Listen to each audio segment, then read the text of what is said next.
Scorpio, you didn't click on this video by accident, and you know it in your bones, in that place inside you that still aches when you remember what you went through with that person who almost broke you in half, the one who made you doubt your sanity, your worth, and even your ability to love again. And yet somehow you are still here, breathing, listening, hoping that maybe there was a reason for all of it, that maybe the universe wasn't just cruel, but precise. Somewhere deep down you felt it for a long time now, that this wasn't just a random heartbreak or a bad choice, that this connection carried a weight, an intensity, a pull that felt fated, like you were being dragged into a storm that already knew your name. And tonight we are going to talk about the truth that your soul already suspects. Your toxic relationship was a karmic test, and Scorpio, you passed it. You might not feel like a winner yet. You might still feel the bruises in your spirit, but passing a karmic test rarely looks pretty while it's happening.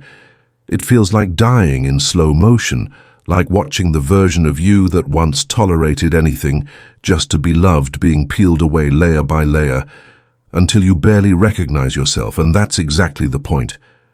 Because your soul did not come here to stay small. It came here to transform. You are ruled by Pluto and Mars, by death, rebirth, and raw desire, which means your path is rarely mild. You do not learn through half-hearted lessons. You learn through intensity, through experiences that plunge you straight into the deep end. And that relationship was one of those portals, a dark initiation your higher self agreed to long before you ever met that person. At first it probably looked like everything you had ever wanted. Someone who saw you, who matched your intensity, who made you feel like the universe had finally decided to bless you after so many lonely nights. And because you love with your entire being, you opened your chest and handed them the key, telling yourself, this time will be different. This time I am safe. This time the universe is finally on my side. But somewhere along the way the glow turned into a glare. Small red flags began to flicker in the corner of your vision. Dismissive comments delivered as jokes, sudden coldness after tenderness, silent treatments, subtle blame, the feeling that somehow everything was always your fault even when you were the one apologizing with a shaking voice. You felt it, that strange split inside you where one part knew something was wrong and another part was desperate to keep the story of true love alive. And so you stayed, and you forgave, and you tried harder. And every time you bent your boundaries a little more, the universe quietly took note, not to punish you, but to ask lovingly and relentlessly, how much of yourself are you willing to sacrifice just to avoid being alone? For Scorpios born in the early days of the season, the lesson often came wrapped in obsession, in confusing emotional chaos with passion, as if the constant highs and lows meant the love was deeper, more real, more destined. For those born in the middle days, the test often centered on merging too completely, losing identity, dreams, friendships, and even your body's signals just to stay fused to this person. And for late-season Scorpios, the trial often wore the mask of spiritual or emotional manipulation, someone who spoke in the language of soulmates while slowly tightening their grip around your power. But no matter when you were born, the core exam was the same. Would you continue to betray yourself in the name of love, or would you finally, fiercely, choose yourself? What looked like chaos on the surface was actually a sacred classroom, and every painful moment carried a hidden teaching. The night you cried on the bathroom floor because they disappeared without explanation burned into you the lesson that your nervous system deserves safety, not suspense. The time they twisted your words and made you feel crazy forced you to question why you were willing to abandon your own perception just to keep the peace. The moment you caught them lying and still tried to rationalize it revealed the depth of your hunger for connection and the places where you still believed you had to earn the right to be loved. Scorpio, none of that means you were weak. It means you were loyal, devoted, and hopeful, and those are beautiful qualities when they are directed towards someone who can actually hold them with care. In the invisible realms, Your guides were never laughing at you, never judging you. They stood beside you quietly, witnessing every conversation, every silent tear, every voice message you deleted before sending, whispering to your heart, "Beloved, this is not who you are, but this is how you will remember who you are." Because through that relationship, you were not just learning about them, you were learning about yourself, about the parts that still believed love had to hurt, that you had to prove your worth, that you had to overgive to avoid being abandoned. And once those beliefs rose to the surface, they could no longer hide in the dark. You may look back now and think, "Why didn't I leave sooner? Why did I tolerate so much?" But from a soul perspective, you left at the exact moment your spirit was ready to hold the lesson instead of repeating it again in another body, with another name and the same story.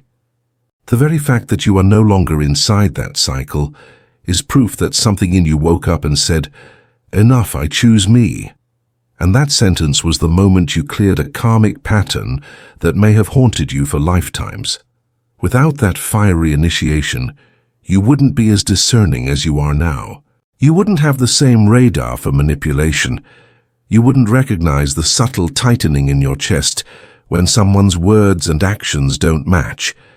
You wouldn't have the same sacred anger that rises up in you when anyone tries to speak to you in a way that your old self would have silently endured.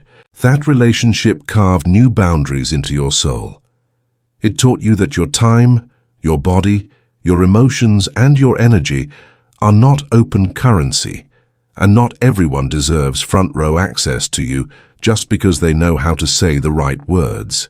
It also revealed generational echoes. Maybe you recognized your mother, your grandmother, your ancestors in your own story, the women or men who stayed too long with partners who did not see them, who knew how to survive but not how to be cherished, and somewhere along the line your soul said, "The pattern ends with me." You are not just healing your heart.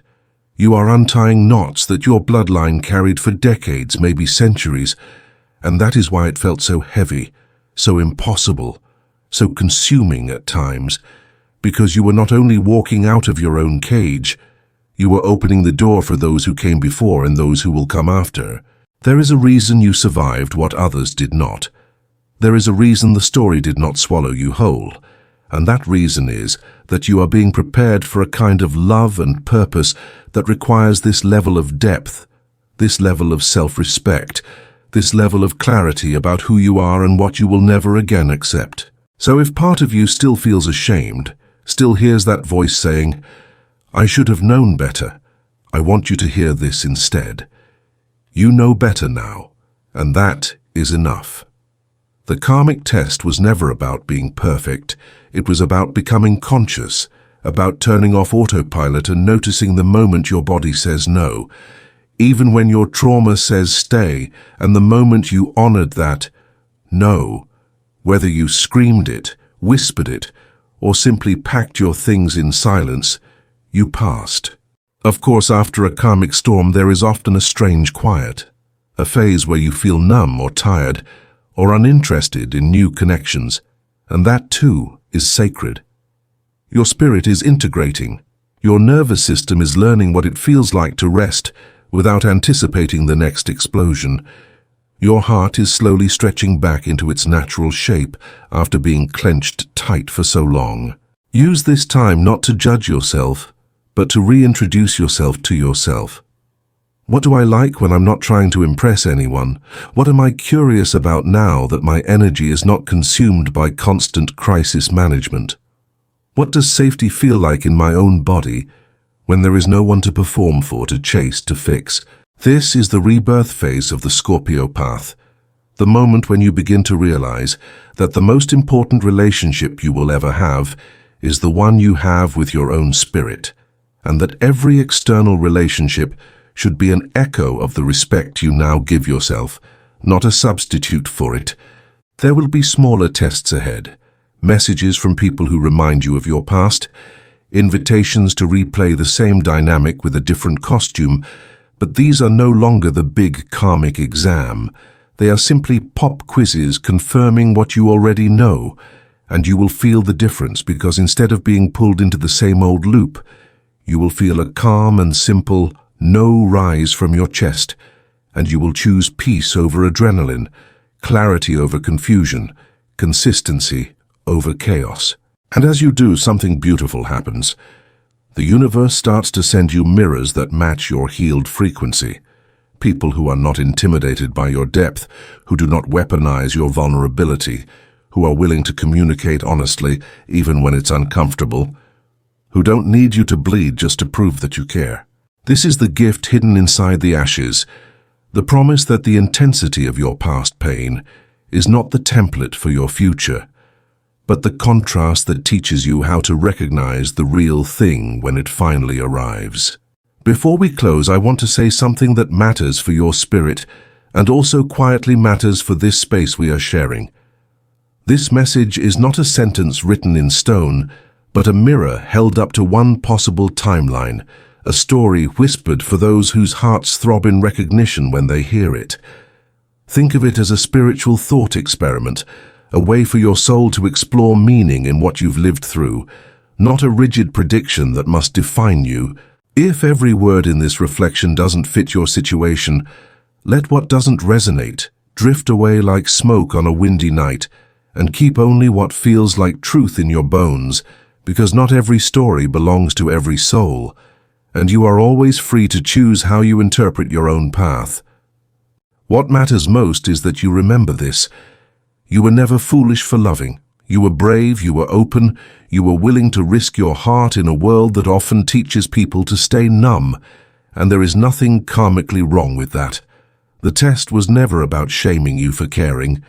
It was about teaching you to include yourself in the circle of your own compassion. And maybe right now you still wake up some mornings with their name drifting at the edge of your thoughts, or you feel a sting when a song or a street or a random scent throws you back into a scene you wish you could erase, and you wonder, if I pass the test, why does it still hurt? But healing is not a switch, it is a spiral. You visit the same rooms of memory again and again, only each time you stand a little taller, see a little clearer, breathe a little easier. So instead of scolding yourself with, "I should be over this by now," try whispering, "Of course this still hurts, it mattered, and I am still growing," because that tiny shift turns pain from a jailer into a guide. In this new chapter, you are learning that love does not have to arrive wrapped in chaos to be real. It can come as a steady presence, a calm voice that doesn't punish your honesty, a person who doesn't vanish when you set a boundary, but actually relaxes because they finally know where you stand. You are also seeing how similar themes appear in friendships, family ties, and workspaces. And each time you feel that old familiar pull to overgive, to explain, to fix, you have the chance to respond differently, to say no to what drains you and yes to what respects you. Imagine your life as a garden, and that relationship as the wildfire that swept through.